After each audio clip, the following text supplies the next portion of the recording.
Саламатсыздарбы, кутман кечиңиздер менен Коомдук биринчи каналдын эфиринде Данакер программасын көрүп жатасыздар. Бүгүн биз коомдун аялуу катмары деп аталып, өзгөчө мамилеге муктаж болуп турган аялдар менен балдардын укуктары жөнүндө сөз кылганы турабыз.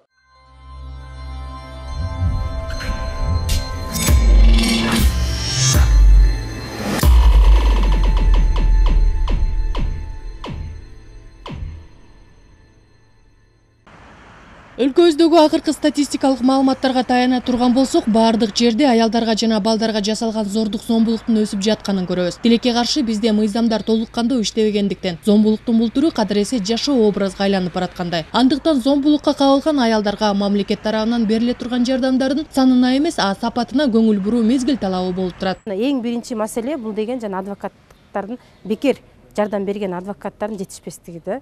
Азыркы күнү мына Адилет, Министерство юстиция министрлиги болуп грант алып, ошо гранттын негизинде бекер жардам берип атышат да. Бирок ал деле гранттын убагы келет, учуру келет, ал токтойт.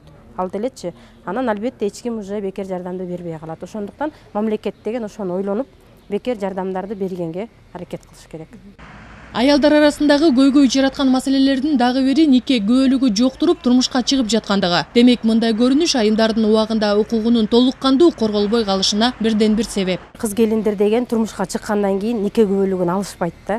Нике күбөлүгүн алышпайт. Анан биздин сезимге келген келиндердин көбү эле мындай эле жанагы нике кыйып эле жашап жүрүшкөн келиндер болот да. Анан албетте мамлекеттин астында сотко барганда биздин нике күбөлүгү жок болгон келиндердин укуктарын коргоого албетте көйгөйлүү болуп маселесинин бирөөсү болуп чыгат да.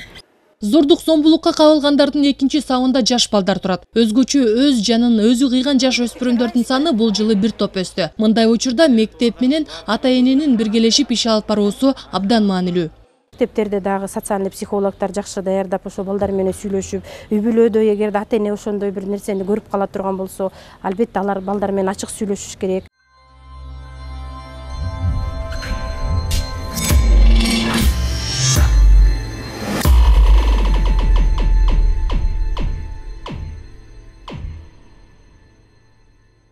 Эгерде эки ил түзүүчүнө аялдар менен балдарды алып карап, анан өлкөбүздө алардын укуктарын камсыздоо, коргоо, аларга биз жакшы мамиле кылып, жашоосун бир камсыздап берүү жаатындагы жагдай кандай деген суроого кайрыла турган болсок, кандай деп анализ берип, кандай деп жооп берип, кандай деп мүнөздөсө болот бүгүн? Жанагы гендердик деп аялдарды өзүнчө, балдарды өзүнчө, инвалидтерди өзүнчө, ушундай бир үй бүлө деп жалпы караган көз караш бөлөк болуп атат. Мына бир жарым жыл болду министрликке мындай бир сунуш келтиргенбиз, пилотный проект болгон. Мына кризистик борборлор негизинен бейөкмөт уюмдардын арасында иштелип атат. Анан муну иштетиш аябай мындай көп каржылыкты талап кылат. Анан ушу мамлекеттик деңгээлде институт катары мындай калыптанып калыш үчүн мамлекеттик деңгээлде кризистик борборлор. Анан аялдарга бир, балдарга бир тигинде эметпей, бөлбөй, мына сиздикин коштоп кетейин деп атам. Мүмкүнчүлүктү пайдаланып туруп, ушундай биз сунуштаганбыз. Негизинен түпкүрүнөн алып караганда биз мамлекетте үй бүлөлүк саясаттык программа кабыл алынды беле деген суроо коюш керек да.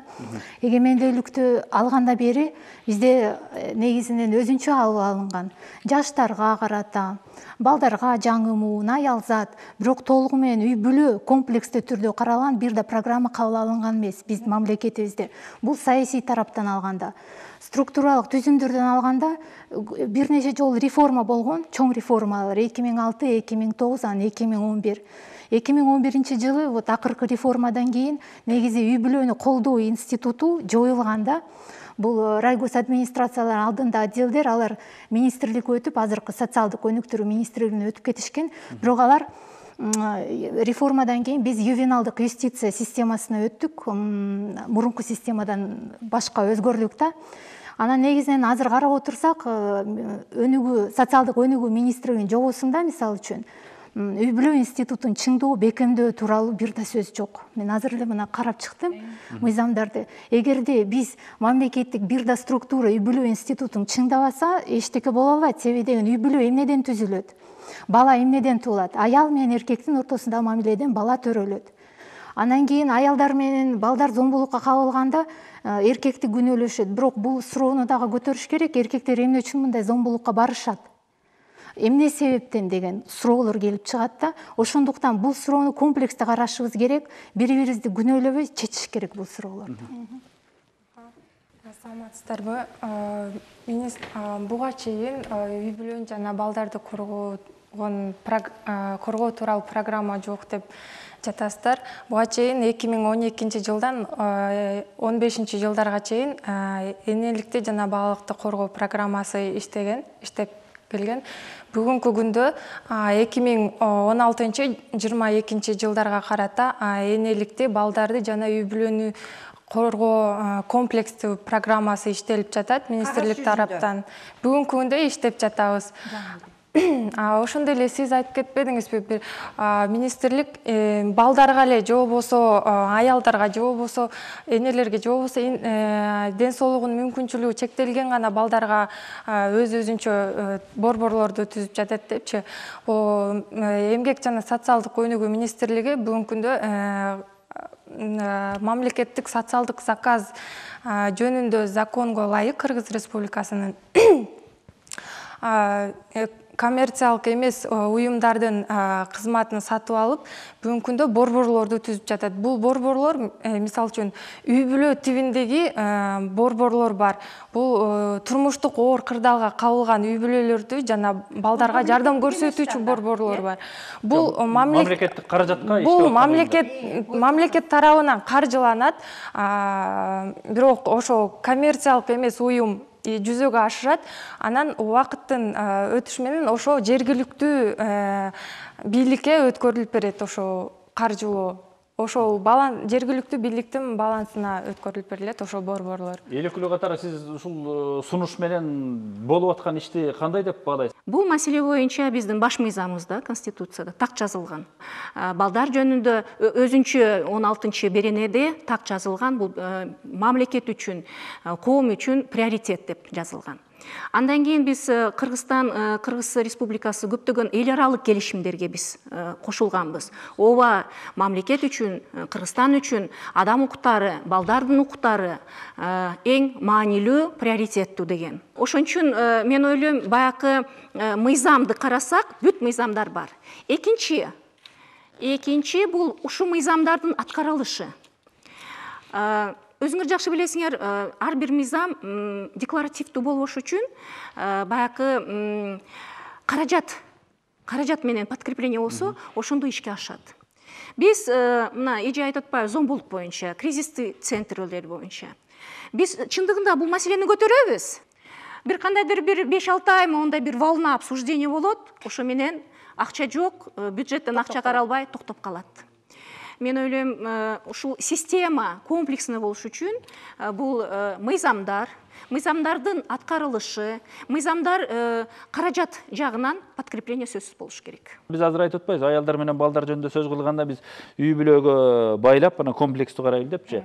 Антейин десең, бизде жагдай ушундай болуп калды. Бүгүн аялдар менен балдар үй бүлөдөн сырт учурда дагы ар кандай жагдайга кабылып калып атат да. Жазылган да мыйзамдар бар, жазылбаган да мыйзамдар бар. Мисалы үчүн биздин коомдо да, кыргыздарда мен эксперт айымга кошулам. Чындыгында союз тарагандан кийин Кыргызстанда баягы ички тышкы миграция процесстер күчөп, ошондо үй бүлө институту аябай жабыркаган да. Көптөгөн аталар, апалар ушул үй бүлөмдү багам деп үйдөн чыгып кетип, биздин балдар кароосуз калып, же ушул баягы карыялардын колунда калып, ушундай бир кандайдыр бир ушул үй бүлө маселеси аябай орчундуу болуп калды. Чындыгында Кыргыздарда дайым бар бир, менге да ушул азыр интернетте окуганда баланы туалетке таштап же да мондай бир зордуктагандан кийин биздин коомубузда андай нерселер жок болчу. Бул экономика менен байлашкан, көбүрөөк чечилбеген социалдык маселе менен байланышкан чоң маселелер болуп кетти. Ошон үчүн мен ойлойм, чындыгында биздин биринчибиз ар бир адамдын, ар бир үй бүлөдө атасы, апасы, карыяларыбыз, балдарыбыз ушул ар бир өзүн ордунда болсо, ошондо мен ойлойм бир ретке түшкөндөй болобуз деп эсептейм. Сиз айтып аткан жанагындай улуттук программа менен жөнгө салса болобу? Улуттук программа анан кийин сөзсүз түрдө мамлекеттик түзүмдөрдүн функционалдык милдеттерине үй бүлө институтун чыңдоо деген сүйлөмдү бир киргизсе эле иш чаралар баштала баштайт. Себеби дегенде жок болуп атпайбы?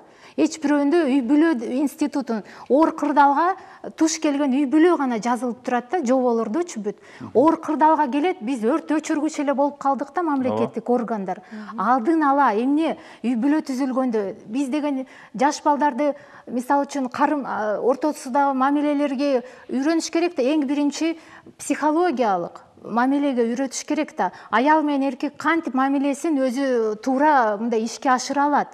Анткени гормондор бүтөт 3 айдан кийин. Андан ары эң биринчи сыйлоо алыш керек да. Ошону балдарыбызга айтыш керек.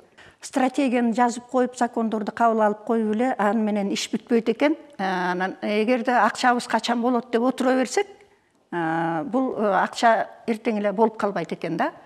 Колдон келген аракетти жасаш керек. Мына башында айткандай, мамлекеттик деңгээлде, сиз айткандай, Айнур айым айткандай, мамлекеттик деңгээлде кризистик акыбалда алдын алуу өзүнчө да, кризистик акыбалга түшкөн адамга жардам көрсөтүү мамлекеттик деңгээлде институт катары кабылданбаса, кризистик акыбалда анда эчтеке болбойт.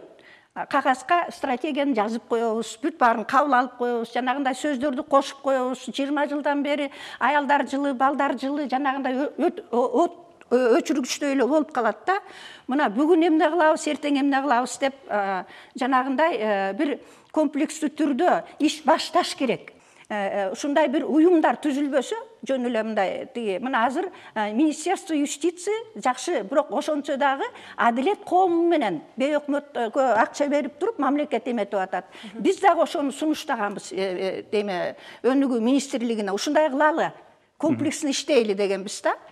Сиздердин бөлүм башкармалык министрликтин алдында туруп конкреттүү эмне иштерди жасайт азыр? Жана сиз айтып атпайсызбы, программабыз бар, 20 жылга чейин дедиңиз, 22 жылга чейин. Эмне конкреттүү кадамдар жасайт? Азыр талап болуп атпайбы? Мына үй бүлө менен алдын ала иштеш керек, жаңы баш кошкон үй бүлөлөрдүн акыбалынан баштап алар тиги небере баккан жакка чейин жеткенге даяр болуш керек деген нерсеге катышасыңар? Бул программанын долбоору гана бар да, долбоор иштелип жатат 17-22 жылдарга чейин комплекстүү программа. Биздин башкармалык министрликте программаларыбыз бар, жакшы иштелип чыккан мыйзамдарыбыз бар. Ошондой эле ошолордун ичинен мисалы зордук, зомбулукту, ырайымсыз мамилени жана зомбулукту алдын алуу боюнча 2015-17 жылдарга карата иш чаралар планыбыз бар. Азыр ошол боюнча жерлерде райондук социалдык өнүгүү башкармалыктарыбыздын кызматкерлери, ошо жергиликтүү мамлекеттик органдардын кызматкерлери менен биргеликте ошо иш алып барып жатышат. Ошондой эле жана жаштардын жана балдардын арасындагы укук бузууларды, суицидтерди алдын алуу боюнча иштерди жүргүзүп жатышат. Мен ушул жерде бир оюмду айткым келет да. Биз качан бизге мамлекет, качан бизге өкмөт ушу программалардын негизинен бир жардам берет деген ойдон алыс болсок, биз өзүбүздөн баштасак, мына залда көбүрөөк жаштар отурушат.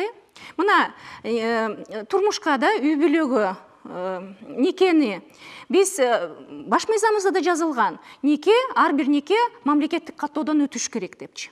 Бизде азыр ар бир шаарда ар бир 4-чү, анан кийин айылдарда ар бир 3-чү ушундай никесиз да, мамлекеттик каттоодон өтпөгөн нике менен жашап атышат. Баягы жарандык каттоодон өткөн жок да. Мисалы үчүн жакшы бул үй бүлө жашап кетсе, А бирок жашабай калсачы, ушул аял балдары менен бир сотко кайрылганга, сотто каралбайт андай неке, сотто каралбагандан кийин же алиментке ээ боло албай калат, же бир үйгө, же бир квартирага. Мен ойлойм, биз өзүбүздөн баштасак, мына жаштар үйлөнөм десе, сөзсүз ЗАГСка заявление жазыш керек. Өткөндө мага приемга келишти, жаш эле жигит, 21 жашта экен, паспорту жок. Паспорту жок болсо, жумушка тура албайт да, бир жака бир окууга тура албайт. Мен ойлойм, биз биринчи өзүбүздүн укуктарыбызды бир какой-то бир ушу мектепте алынган маалыматтын негизинен биз ушундай бир өзүбүздө кадамдарды жасасак тура болот деп эсептейм. Эми министрликте азыр да колунан келишинче иштеп атат. Биз деле иштешебиз. Мына бүгүн кечээ эле Акталаадан бизге кайрылды. Биз эми Акталаага бара албайбыз. Министрликте ошол жерде балдарды коргоо эме начальнигине телефон чалып туруп жардам берип атабыз. Дагы ушундай да. Бирок момундай чаржайыт болуп атат. 930 960 социалдык кызматкер бар. Министрликтин астында. Республика боюнча да? Республика боюнча. Мен ошолордун должностный обязанности ошо жазылганда, анан бүт баары жазылганда, анан кийин жана психосоциалдык колдоо деген кризистик акыбалда менен алдын алууну айткан жокмун, сиздик алдын алууну айтып атасыз да. Ошол маалда жөн эле 1-2 сүйлөмөн эле жазып коюптур. Бирок алар иштеп атышат. Анан кийин ошону бир структурировать этип туруп, ошондой бир жолго салып туруп иштесе, мындай мамлекеттен ошол болгон мүмкүнчүлүгүн пайдаланып туруп, ошо консультативный пункттарды ар бир районго ачып туруп, анан кийин мына эгерде ошондой бир кризистик акыбалга кабыл болсоңор, ушул жерге кайрылгыла деп туруп эметсе, анан алар тияка бияка жиберет эле да.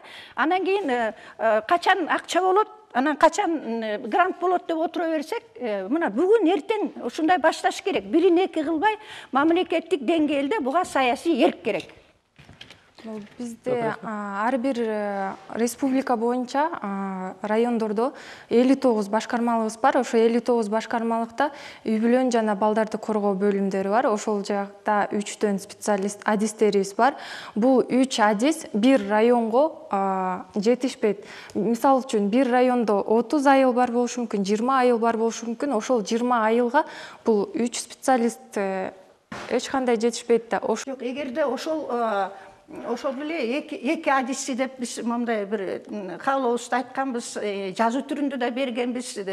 Мен лично вице-премьер Дамира Ниязалиевага да барганмын дагы. Эртең бизде каржылоо мына иностранный агент деп салса, эме жок болуп калса, бейөкмөт уюмдардын биз эми гранттын эсебинде иштейбиз да. Мына биз 20 жылдан бери иштеп атабыз. Ушул биздин эметкен бир тажрыйбабызды, эмебизди берели, жардам берели. Ушундай ачкыла эметкиле деп атабыз дагы. Эмне үчүн ушундай болуп атат, мен түшүнүксүз да. Мен ачык айтып атам азыр.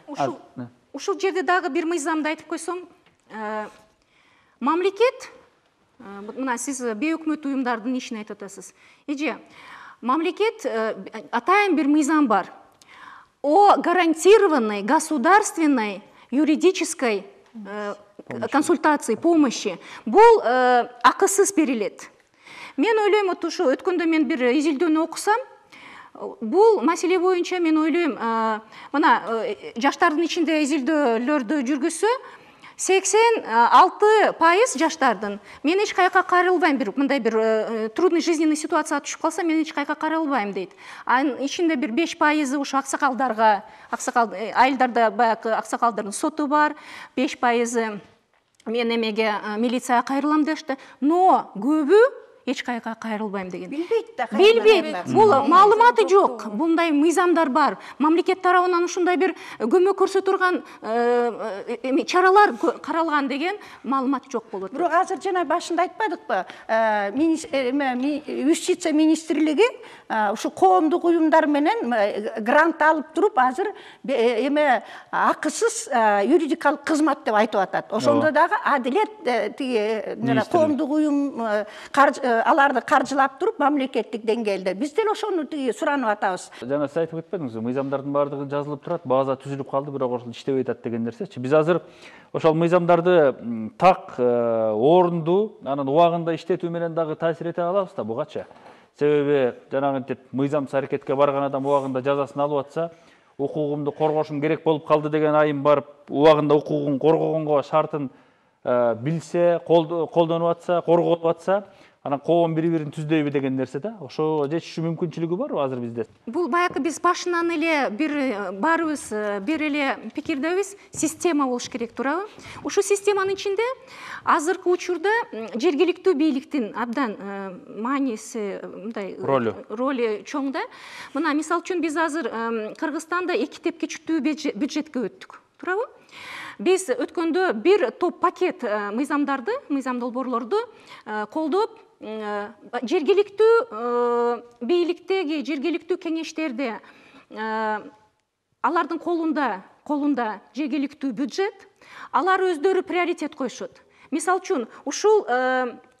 үчүн бул мектептерде, айылдагы мектепте суицид болуп, баягы балдар, мектептеги балдар бири-бири менен кандайдыр туура эмес мамиледе рекет болсо, алар ушул жергиликтүү кеңештин депутаттары приоритет коюп, ушул жергиликтүү бюджеттен ушул маселеге акча бөлсө болот. Мисалы үчүн, туурабы?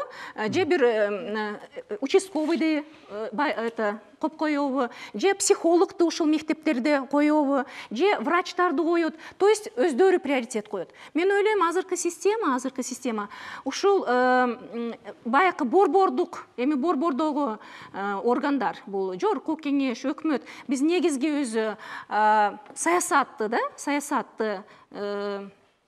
иштеп чыксак, баягы каражаттарын республикалык бюджетте деңгээлде өздөрүнүн багыттары бар, ал эми жергиликтүү кеңештер, жергиликтүү бийлик өзүнүн приоритеттерди карашат. Бул мыйзамга кайрылганын бир себеби мындай болуп атат да, өткөн жылы 2015-жылы 2-3 жолу ушундай аялдар менен балдардын укуктарын коргоо жаатында чоң форумдар өткөн экен. Алардын катарында ушул сот системасында иштеген айымдардын демилгеси менен өткөн жыйындар экен да, Көл каласында өткөн экен.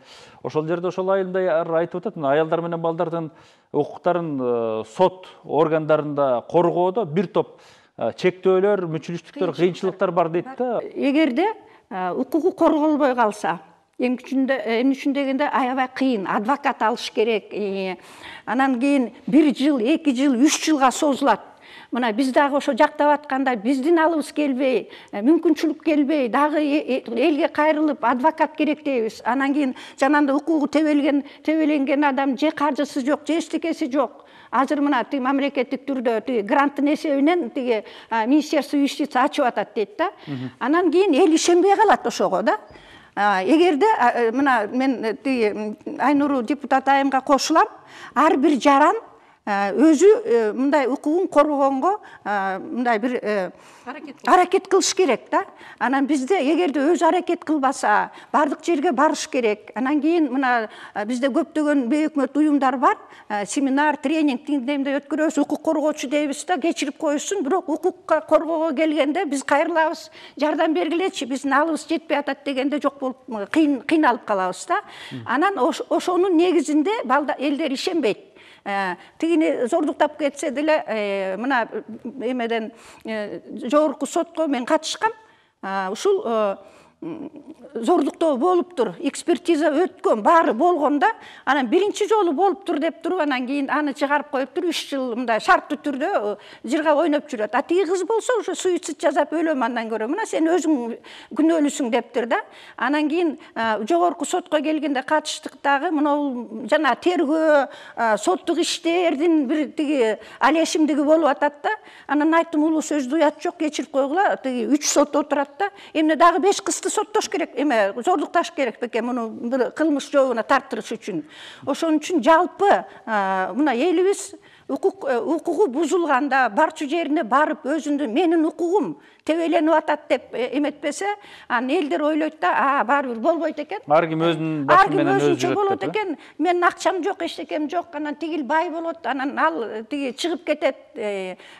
Ошондой чыгып кеткен убактар эми болуп эле атат, аны көрүп эле атабыз. Ошого ишенич жок болуп калат да. Негизинен укук коргоочуга баары бүткөндөн кийин келишет да. Себептерин изилдеп көрүш керек да. Абал өтө татаал. Эгерде бул биз себептерин изилдеп талдап чыкпасак, андан ары бир туңгуюкка капталабыз да, анан отуруп калабыз, бүттү. Себеби дегенде биз өзүбүзгө жакын болгон бир жашоо философиясы же мурункудан алабызбы же азыркы менен, бирок эл өзү аң сезимин ойлондуруп мындай көтөрүш керек болот атпы, аң сезимди. Зордук зомбулук менен бир да суроо чечилбейт. Андан көрө мындай жек көрүү сезими пайда болот. Жек көрүүдөн балдар андан да зордук зомбулук, вот андан ары кете берет. Эми зор зомбулук ар бир мамлекетте бар. Өнүккөн Америкаларда да бар, өнүккөн европалык мамлекеттерге бар. Кеп мамлекет тарабынан кандай чара каралып атат? Мына азыр биз жогорку кеңеште депутат айымдар бир ушул бул мыйзамдын, жаңы мыйзамдын үстүнөн иштеп атабыз. Баягы үйдөгү зомбулукка каршы чоң жакшы мыйзам, мен ойлойм. Эми үй бүлөдө ким бар? Үй бүлөдө балдар бар, аял киши бар, да карыяларыбыз бар. Мен ойлойм, ушундай комплексный жакшы мыйзамдын үстүнөн азыр иштеп атабыз. Ал эми баягы мен башка баягы дагы бир жакшы опытты айтайын. Ювенальная юстиция. Мына биз өзүбүздүн конституцияда айтып атабыз, балдардын маселелери бизге приоритет. Приоритет болгондон кийин, значит, мына башка мамлекеттерде ювенальная юстиция, мына жаш балдардын баягы мыйзам бузса, алардын соттор да өзгөчө, алар психолог болот. Биринчи иретте баягы сотчу. Мисал үчүн өзгөчөлүгү, биз ушул процессте катышып келдик да. Мисал үчүн баягы сен мыйзамды буздуң, сен нарушитель, сен преступниксиң деген мындай эме жок да. Образды айтканда орой мамиле да. Орой мамиле жок. Баягы клетканын ичинде киргизбейт. Баягы эми жаш бала да, өспүрүм бала. Жанында ата энесин отурусуп коет. Психологдор отурушат. Ошон үчүн алардын максаты ал сот болуп атат да.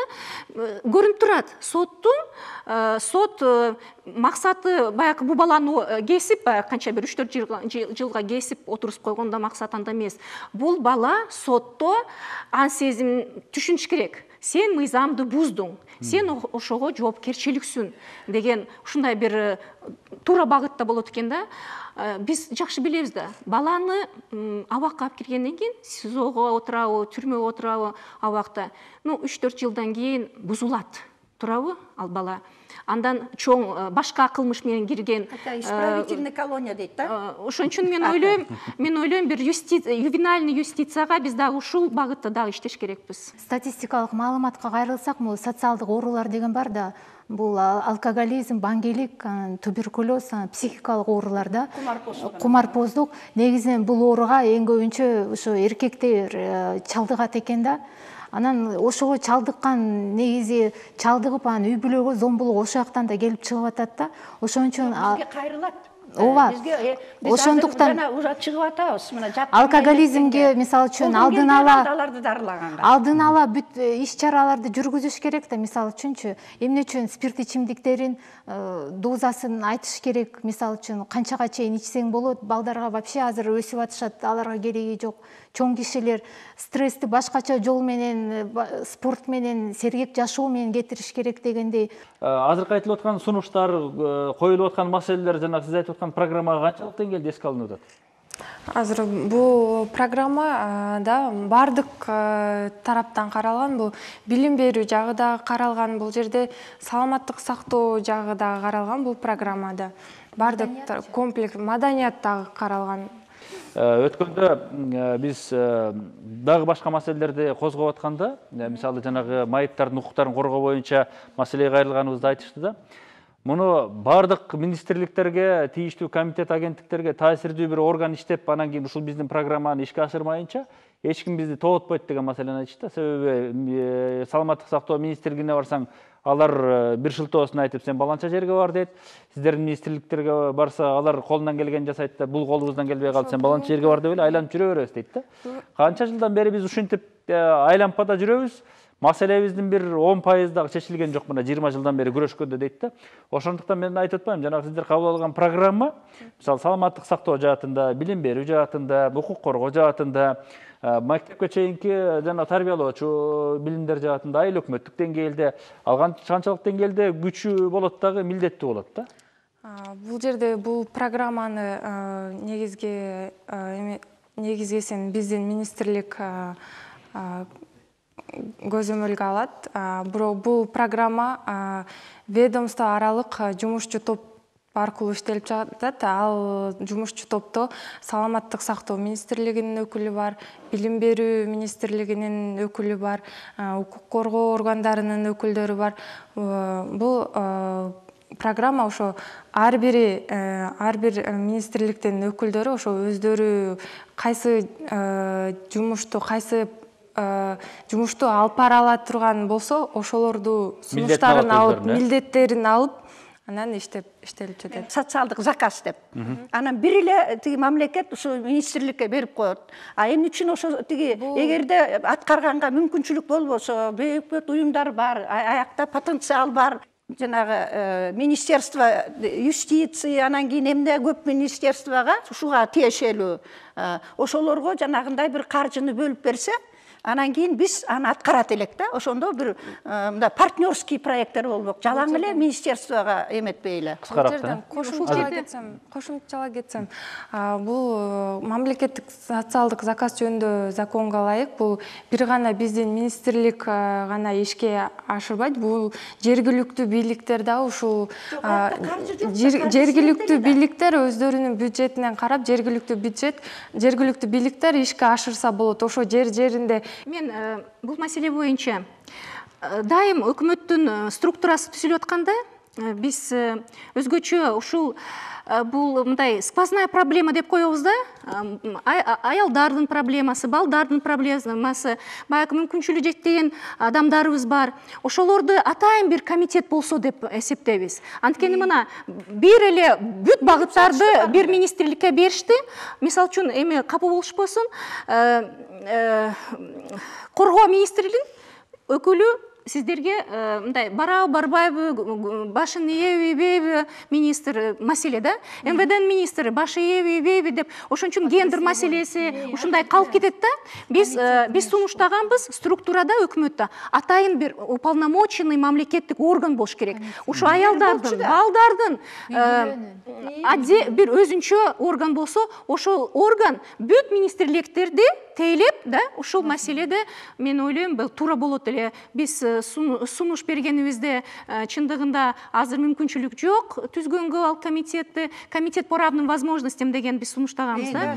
Тилекке каршы биздин сунуш өтпөй калды, но мен ойлойм бул атайын бир мамлекеттик орган керек. Болуш керек, Токтойсузбу? Мен дагы каржы тууралуу суроо келгенде биз дагы элдин санын так билишибиз керек да.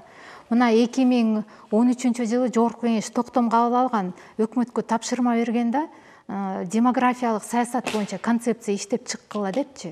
2016-жылы эмгичекте ал саясат жок. Биз мына канчанчы жылы, 2020-жылы элдин саны канча болот билбейбиз. Анан ушу жазып аткан программалардын кантип элдин санын билбей туруп, аялдар канча болот, балдар канча болот, прогнозный көрсөткүчтөр болуш керек да. Ал жазылбай туруп, мындай программалар жазылып атат да. Бул деген бухгалтерияда биринчи элдин санын так аныктап туруп, анан кийин малды деле бакканда башына караганда чеп ошонун баарын жасайбыз да. Бияка деле элдин санын такташ керек болуп атат. Андан кийин дагы бир нерсе. Мына Айнур эженин демилгеси менен үй бүлө күнү деп кабыл алынган, Жогорку Кеңеш токтом кабыл алган 24-сентябрь. Мамлекеттик масштабта бул күн вообще эметилбейт да, майрамдалбайт, унутулуп калат. Кээде эле эстегенде болуп калышат, бирок эмне үчүн? Үй бүлө күнүн бул деген толугу менен бүт баары үй бүлө деген түшүнүктү киргизиш керек, масштабтуу түрдө майрамдаш керек. Урматтуу телекөрүүчүлөр, сиздер Данакер программасын көрдүңүздөр. Бул программабызда биз аялдар жана балдардын укуктарын кантип камсыздайбыз деген суроонун тегерегинде ой жүгүртүп, жообун издегенге көбүрөөк аракет кылдык. Анын негизги булагы башында турганы бул мыйзамдардын аткарылышына биз өзүбүз себепкер болушубуз керек. Ал үчүн биз укуктарды билишибиз керек. Экинчиден, коом дайыма бул маселеге көзөмөл салып, өзүнүн таасирин берип, оң жакка салганга аракет кылбасак, албетте бул ар бир адамдын өзүнүн башындагы көйгөй, өзүнүн башындагы көйгөй бойдон кала берет. Болбосо ар бирибиздин өзүбүздүн түйшүгүбүзгө айланганда гана биз ойлоно токшобойбуз. Ошондуктан коомчулук дайыма бул маселеге тийиштүү болуш керек, дайыма киришиши керек жана ушул студияда көтөрүлгөн өңдүү демилгелерди дайыма биз колдоп, оң жагына буруп кетүүгө эгедер болсок деген ойду айтмакчыбыз. Саламаттыгыңыздар.